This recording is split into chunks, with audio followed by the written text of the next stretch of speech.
Mike Griffith here of SEC Country, along with a pretty familiar face, Casey Clausen. Everybody knows he's the head coach at Calabasas High School in California, right? Yes, sir. Did I say that right, Calabasas? Yeah, you got it right. All right. Of course, he also played a little bit of football here, the Iceman, and now he's back just kind of chilling with the family. You come into town for a game, Casey. You've seen a little bit of the Vols. Kind of give me your 2020 on what you've seen from Tennessee so far. Real impressed with last week's performance. Obviously, I thought Quentin really stepped up, and even though losing his top receiver, I thought he came out and executed and showed a lot, bring the team back 14 points down. And as I told all the guys, hey, win's the win, we'll take it and move on to the next one. I don't know if Butch Jones could have handled Casey Clausen. The best Casey Clausen story came from Cedric Wilson. Is it true that you audibled to a pass inside the Alabama 5-yard line in your first game against the Tide? Yeah, it is true. We were loading up the box. There's 9 in there, cover 0, and that said 1-on-1 outside. So we checked to fade, which I love throwing, and he made a great catch and made me look good. Yeah, I don't know if Randy Sanders liked it at the time, but I'll tell you what, the teammates liked it, and they realized that Casey was going to be a little different. And Casey told everybody after that game, anytime I got one-on-one coverage on the outside with my receivers, I'm audible, and I don't care where we're at on the field, even if it's 4th and 1, 3rd and 1. Now, the big question is, now that you're a coach, are you good with your quarterbacks doing that? So 1st down, 2nd down, I'm totally good with it. 3rd and 4th down, he better complete the pass, or I'm going to have a little something to say to him, for sure. Something to say. Now, Casey, obviously, Casey played here 2000 through 2004, a pretty golden era. You know, next week's game is at the Swamp. This week it's Tennessee and Indiana State, an opportunity to play a lot of guys. I guess we'll back up, we'll start there.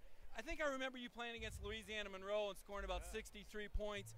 A lot of the fans look at this as a blowout, Casey, but how important is it for Tennessee to have a game like this on the schedule, and what can Tennessee get done today? I think the biggest thing is just getting a lot of young guys out there, development. I think it's a long season, so it's 12-game season, so the more guys they can get reps and count on maybe week 3, week 5, and 7, I think overall will help them throughout the course of the year. What were some of the things that you learned here from Philip Fulmer, Randy Sanders, that you've carried over now into your coaching career? I know you were at Mississippi State as a graduate assistant for a little while. Coach Corby, yeah. What do you bring to the California high school game that maybe you learned at Tennessee? Competition. That was the biggest thing. We recruited nationally, California, Hawaii, Texas, Tennessee, Florida, and when we all came here, we were coming here to the top 5, top 10 in the program, and the best guys played. And we pushed each other every single day in practice to make each other better. And for us, the practices were harder than the games, and we had an attitude that no matter where we went, whether it's a home game or as I love to play on the road, that we're gonna show what we were all about. And family atmosphere, bond that we always had. See tons of guys still here today that I've seen all the time, and just an environment that we had that no matter what we did, we're coming to take something from you, and we enjoyed what we did when we were here. Well, and Casey backed it up. You talk about the road environment. That's where he was really special. One of only 2 quarterbacks in SEC history that was able to beat Steve Spurrier at the Swamp twice. You and I talked the other night. You told me the whole key to it was that you guys didn't make too much out of that game when you went down to Gainesville. No, that was another game for us, and we knew going down there every single week was a big game. But I think the emphasis that the fans kind of put on a little bit, and even some of the coaches at the time, was it's Florida week. Can't really say it on the video, but we really give a blank about who we were playing down there. We just went out and played ball, and that was kind of the unique thing I think about our teams that we had. Was no matter where we were playing, what time of the day, we were going to bring it, and we had a lot of fun down there in Gainesville. And I'm sure this team gets some good confidence this week and go down there next week, and they put on their helmets the same way we always did. So why not go down there and get a W? Well, and that was one of the reasons that Casey Clausen came to Tennessee. Watched a guy named Peyton Manning on television, saw Neyland Stadium.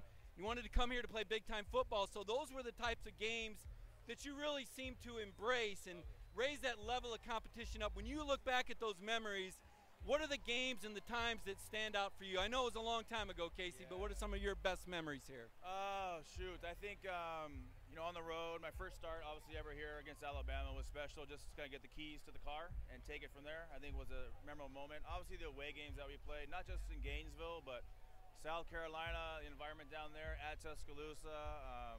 It's a lot of great memories that we had, and anytime we went on the road, we loved playing in front of our home crowd, but anytime we went on the road in the SEC, it was special. And the more that they kind of jacked it up and got at us, the better that we played as a team, better that I played as a team with the environment, and it was a fun time. Had a great 4 years. I love coming back, seeing all the guys. With all your insight as a former quarterback and now a coach, I remember you weren't the starter, at the start of your freshman year. You had to wait, you had to sit.